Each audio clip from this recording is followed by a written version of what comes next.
Hey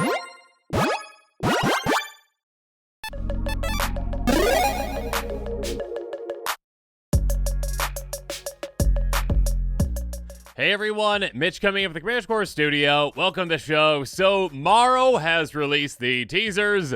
That's a phrase that maybe not everyone knows. Okay, Morrow, Mark Rosewater, the head designer at Wizards.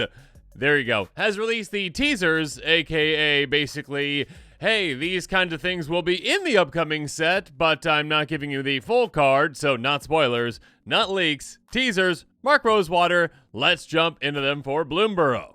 And to do that, we are going to Blogatog. That's right, Mark Rosewater's blog. And yeah, I'm basically going to read these. I have not actually seen them before. And then I'll give you my reaction to them and what I think they potentially might be. And just, I have been right on certain things in the past. I've been very, very wrong on probably more things. But I've also been pretty right on some things too. So it's kind of fun to do this little game. All right, let's jump into it. Okay, so Morrow's Bloomburrow teaser. Before previews for Bloomburrow officially begin, that's not how Morrow talks. Anyways, I thought it would be fun to do another of my duelist-style teasers where I give tiny hints of things to come. Note that I'm only giving you partial information. Makes sense, because if not, it'd be a spoiler. First up, here are some things that you can expect. A new mechanic, which is a tweak on a mechanic from 2013. Okay, what came out in 2013? Oh, gosh. Okay, so I can't remember what sets came out then. Try to think of what kind of mechanic it could be, though. I don't know. Let me know in the comments what your thoughts are on that one. I'm probably just whiffing on something because, like, it's something that was, like, 10 years or so ago. Yeah, it's not coming to me. I'm not exactly sure. It's not. Morph is much older than that. I don't know why Morph keeps coming to my mind. It's much older than that, though. All right, next up. Destroy target creature. A spell with only this rules text gets a new mana cost. I mean, okay, so murder is destroy target creature, right? Essentially, that's 1 black. Things have progressed to the point where we are getting absurd things at 3 mana when it comes to like that. It's like, oh yeah, this. You get a lot of things, all right? You can remove anything for 3 mana, essentially. I mean, like Anguish I'm making. So destroy target creature now, I'm assuming like with just this is the rules text, so murder now it's just going to be like black. I'm going to guess that they're going to completely take off like that extra generic cost and just be black, or like, I mean, it can't be like 1 in a black, can it really? I mean, probably at 2 mana though, I would assume. Next up, a cycle of uncommon lands that each reference 4 creature types. Interesting. Very interesting. So a cycle of uncommon lands, that means 5 lands, each referencing 4 creature types. So I mean, there can't be 20 creature types in Bloomburrow, can there? I mean, maybe there is, but I think that, like, there's probably, like, 5 creature types in Bloomburrow, and, like, it just cycles around, like, 4 of those on each of them, so, like, there's just, like, 4 different ones for each of them. Interesting, though, and I wonder, like, what kind of a benefit that will give you. Like, things in the past we've seen have been, like, getting counters on certain types of creatures, or being able to spend mana of any color on a certain type of creature, that kind of thing as well, so it's going to be pretty interesting. Maybe the counters thing. We shall see. Counters in the set. ++1, Blight, Coin, Finality, Flood, Flying, Indestructible, Loyalty, Stash, Stun, and Supply. Interesting. Okay, so coin counters, those are interesting. I mean, I guess there's a lot of interesting ones in here. Like +1, you know that's coming. I'm glad, personally, I'm glad that we're not seeing treasures. And then we're getting, like, a break from, like, clues and, you know, food, like, that kind of stuff. It feels like we've gotten, like, a flood of those kinds of cards, especially, like, treasures making cards in the past. So, yeah, not having those in there I think is nice. I do like that they're playing more into the stun. I think stun is an interesting type of counter that they need to bring back more. Flood is interesting. Finality, you can take it or leave it because it's like, okay, that's, I guess, like, a like, reanimation kind of tool to make sure that creature doesn't keep coming back. Sure. But yeah, interesting. A non-creature subtype makes its first return. First return. Okay, so that can be pretty specific. Non-creature subtype. Nothing coming to mind on that one. Let me know in the comments below. That's very specific, though. Like, I mean, it's probably... I mean, battle's not a subtype. That's not its actual thing. Yeah, we shall see. Okay. A 10-card cycle that acts as typal glue. No idea. No idea on that at all. Next up, 2 mechanics that come out in the same set return, each part of a different 2-color archetype. Oh, okay. So interesting. So 2 mechanics that came out that kind of were paired and now they're coming out in a different two-color archetypes. So like if they're getting switched around, that's pretty sweet. Not exactly sure what that's going to be. The World Squirrel shows up 4 times in rules text. That's hilarious. So yeah, I mean, I guess, of course, we're going to be getting a lot of different, adorable creature types. Rabbits, foxes, wolves, whatever. I don't know. Squirrels, of course. So yeah, seeing that a lot of times in rules text can be quite nice. A mythic cycle with a new symbol. What? Like a new symbol? Like in like the... I don't know. What? New symbol, like as in like a new set symbol, I wouldn't think, but like I'm lost on that one. Let me know in the comments below. Like maybe like a new, I mean the symbol like as in like the background kind of symbol, like and behind the rules text kind of thing. Like is that what we're talking like a watermark? I'm not sure. One of the cutest mechanics we've ever made. That is completely subjective. We'll have to see when we actually get to that.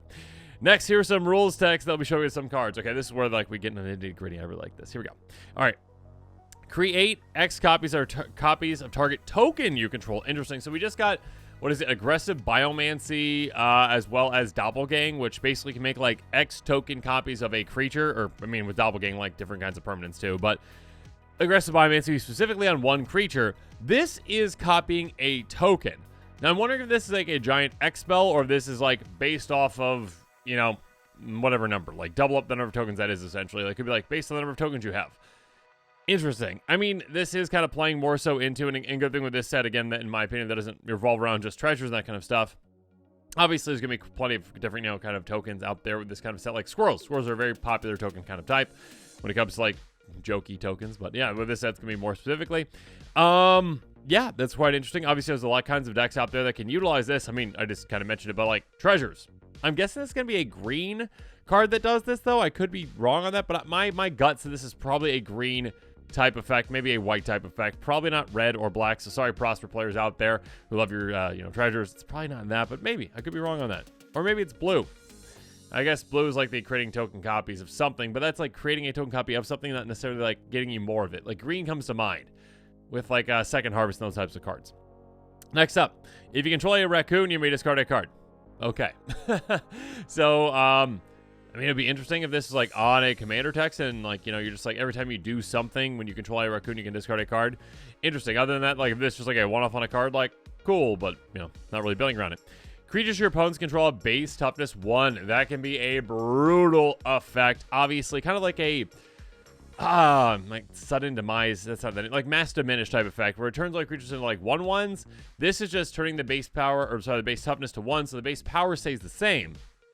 That being said, obviously the toughness is more so it matters usually with this because sure, your opponent's creatures can still hit hard, but they also can get taken out just with one ping. Just one tiny little damage on them will take them out. So yeah, it makes them very, very vulnerable. I mean, if we can get an instant speed card like this, that could be quite spicy. I really would like that. We shall see. Maybe it could be like an effect just on a commander. That'd be brutal.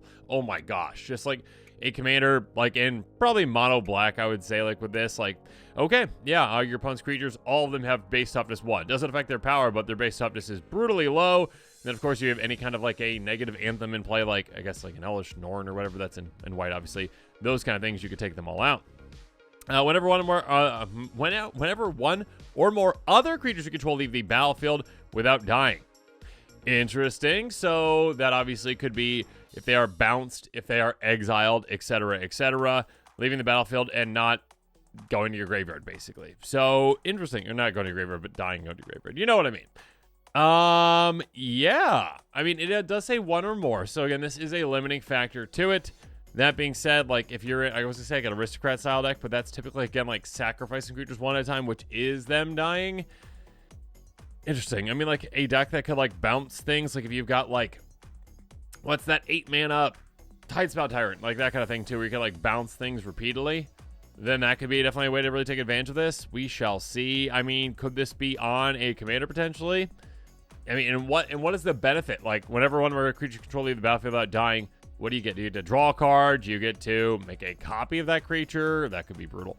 Yeah, we shall see. Next up, if it's the first instant spell, the first source spell, the first otter spell, that's hilariously specific. I mean, are you just getting a copy of that? That might be it. I'm thinking that it might be you're getting a copy. If it seems like that kind of a kind of effect that usually it's like, okay, like Double Vision, is that the one that's in red? Basically, the copy of the first in-source spell you cast each turn. Sure, this one's like that, but like with an otter spell, which is hilarious. So my guess is this is probably on a legendary otter. Otherwise, this is way too specific. But yeah, I'm guessing that this one seems like the most likely out of all the things I've read so far that is definitely like, not definitely, but is on a legendary creature, because that seems like the kind of legendary effect that's just that specific. It's like otters, am I right? Yeah. So otter tribal, anyone? Lutri fans out there? Sorry, that's not gonna be part of the deck. But yeah, maybe this is like Lutri's coming back. That would be hilarious if Lutri was in this set. That's probably not it, because Lutri's on Ikoria, but maybe Lutri just like planeswalk somewhere. I don't know. Yeah, otters. Okay. I mean, and yeah, that could be on a normal card. There are other cards outside of legendary creatures that can say that, but it seems specific for that. Doubling up all your cards. I mean, the first one you catch each turn could be quite nice. And keep in mind, Changeling Tribal could utilize that as well. Moving on. Put a flood counter on target land. Flood counters are coming back. Okay. I believe what we've seen with flood counters before, we've seen that like flood counters been used in a couple of different ways, I think. Like Bounty the Luxa, weren't those flood counters too? I can't remember exactly, but like I think flood counters typically, and let me know in the comments if I'm wrong on this, like were more so like you put them on lands and they become islands. I think that's it. So we shall see. If that's the case, that can become quite brutal, because you can kind of like Blood Moon people with islands. So, and there's a new creature that does that now too. Anyways, where X is the number of creatures your opponents controlled that are exiled this turn. That's specific. Yeah, that could be quite nice. X is the number of creatures your opponents control that were exiled this turn. That's an incredibly specific thing. Like, I would think that this would be on a card that either, again, is a commander that you just build the deck around exiling your opponent's creatures, or it's like on an effect that does exile your opponent's creatures as well in some other way.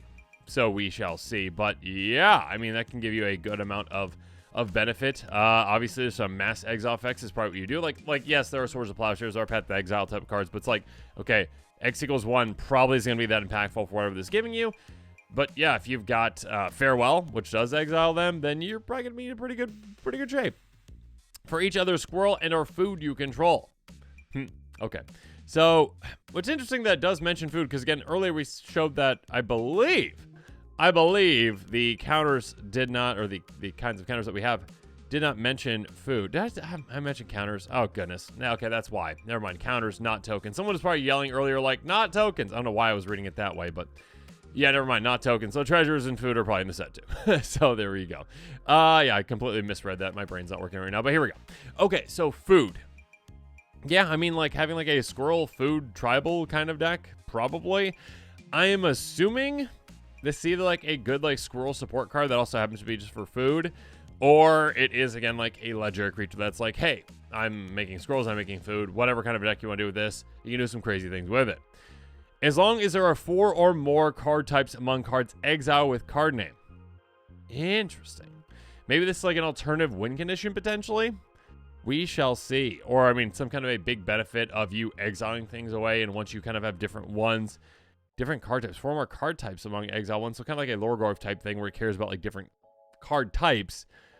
But yeah, exiled with it specifically. So like kind of like saving things up, like treasuring things. Interesting. Interesting indeed. Next up. Up to 1 target artifact creature, planeswalker, opponent controls loses all abilities until your next turn. Okay. I mean, 1 target artifact creature or planeswalker. That's nice and specific. Doesn't affect enchantments, obviously, but you'll be able to shut down your opponent's commanders. Most likely can be very, very good against until your next turn. So that could be a very, very powerful effect. Being like, okay, you got to wait an entire trip around the table, not just on your turn, not just, 1 turn. It is, yeah, with each trip around the table. I mean, if we have 3 opponents, 4 turns essentially, so that can be quite big. Now, here's some creature type lines from the set. Hamster Citizen. That's hilarious. Yeah, okay, so we're going to be getting a bunch of different rodent types, including some adorable ones, I'm assuming, with hamsters. We've seen hamsters in the past before, though, but now we have a hamster citizen just going about their everyday life and working. Good for them. All right, Frog Advisor. Yes. I mean, all these are going to just be adorable. Have we seen a skunk before? I mean, that's hilarious that it's an assassin because, skunks are stinky. But yes, a skunk assassin. I love it. Hopefully that's I mean, it does say... Oh, no, it's not legendary because it does say legendary underneath. Oh, legendary skunk assassin would be amazing. Okay, Raccoon Berserker. Yes. Squirrel, Warlock, Bard. This guy's multi-classing. So, yeah, Warlock and Bard. Yeah, that's an interesting multi-class right there. But, yeah, go for it, Squirrel. A Rabbit, Mouse. What? Okay. I mean, previously we've gotten, like, you know, like this type of animal and this type of job, basically. And now it's like, nope, a rabbit and a mouse. Cool. All right. Badger, Warrior, Legendary. Nice. A Weasel, Mercenary. Nice. Yeah, I mean, so we're getting, like, I don't think have we gotten weasels before? Have we gotten weasels before? I feel like we got, like, a bunch of, like, different... I don't think we've gotten weasels before. So, again, we get all these things, but, you know, we can't get pigs again, right, wizards? We gotta have boars. It has to be boars. Okay, anyways. Elemental, Elk. Okay, we've seen that before. And a bird dragon. I'm sure we've seen that before, but that's just interesting that we're getting, like, a bird dragon. In fact, like, the fact that dragons are in Bloomburrow, I think is... I don't know if I like that. Like, again, I guess, like, my perception of, like, Redwall is just, like... Of Redwall. Bloomburrow is like that is Redwall. I just misspoke right there. But, yeah, that is... It's more like Redwall, where it's like, okay, we have, like, all these critters that are, like, actual real-life critters, and dragons don't exist. So, yeah. Bird dragon. Interesting how they're going to play with that, but we could just be like a massive bird. They're like, it kind of looks like a dragon. I don't know. I guess you got to give, you know, the Ur Dragon players some support, though, in every single set, right? Anyways, a bird dragon, we shall see. Finally, here's some names from the set. Crumb and Get It. Oh, my God, that's amazing. Okay, so love it. Absolutely love it. Like, come and get it, but Crumb and Get It. Festivals of Embers. Cute. Hop to it. Oh, it could probably be like a little, like, probably hasty effect, I'd assume. Kidnap. Cool. Playful Shove. That's probably like a threat effect, I would think. Playful Shove. That's maybe like, gosh, what's the card? I mean, it's got to be a removal spell, right? Like, oh no, I accidentally pushed you off a ledge and you're gone. Huh. All right. Pollywallop. Cool. Rabid Gnaw. Shrike Force. War Squeak and Wishing Well. Interesting. Okay, so some cool names as well. And as always, tune in to our official YouTube and Twitch channels. 9 a.m. on Tuesday, July 9th. That's when Bloomburrow preview season actually begins. So, yeah, it seems like this preview season, again, we got like a couple of like leaks beforehand. Like, hopefully things, you know, calm down with that and we don't end up getting a ton from now until this actually starts, because it'd be nice to just get like a regular spoiler season for once in a while, so we shall see. Regardless, make sure you're staying tuned to this channel for exciting quick takes, spoilers, all the announcements, that kind of stuff as well. And of course, as always, thanks again, and have a good one.